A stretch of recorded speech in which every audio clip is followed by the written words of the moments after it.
I think it would make far fewer mistakes, obviously, if I could go, like, here's a list of all the dumb things you're about to do, please do not do them. Wouldn't we all? It'd be a very long list, and like, here, let me write it down or something, I mean, hindsight's 20/20, so it's hard to say. I mean, I've made so many foolish mistakes, I lost count, honestly. I mean, some of these things I just wish like that's simple sort of mantra, management by rhyming. I mean, it worked for Homer, okay? But management by rhyming is the thing I was saying, like, if the schedule's long, the design is wrong. We've overcomplicated the design many times. And I think we should have just gone with a simpler design, with the acid test being, how long will it take for this to fly? And if it's going to take a long time, don't do it. Do something else.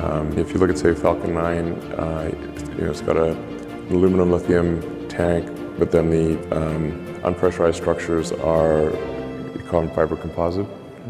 And really, one of the worst possible things you can do to a joint is take something with a high coefficient of thermal expansion, high CTE, take it from room temperature to cryo, and then connect it to something that has zero CTE, basically zero, like carbon fiber.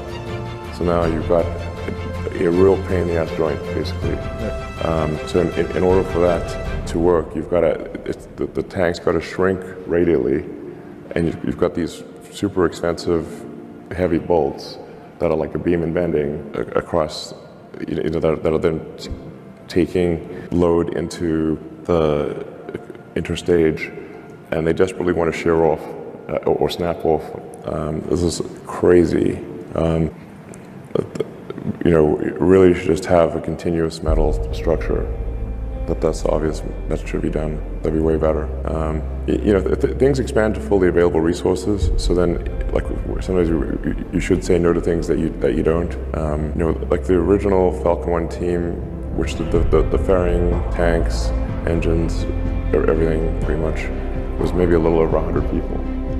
And now SpaceX is like 6,000 people, I think, something like that. So really just simplify your product as much as possible. And then, like, if I think of some of the ways in which, how does a smart engineer make dumb mistakes, is you optimize something that shouldn't exist.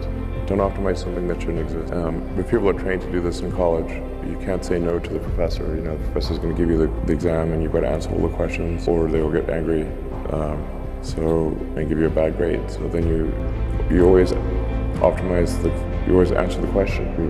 A lot of the times you should say this is the wrong question.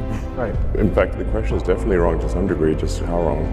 And I think just generally taking the approach that your design is some degree wrong, probably a lot more than you think.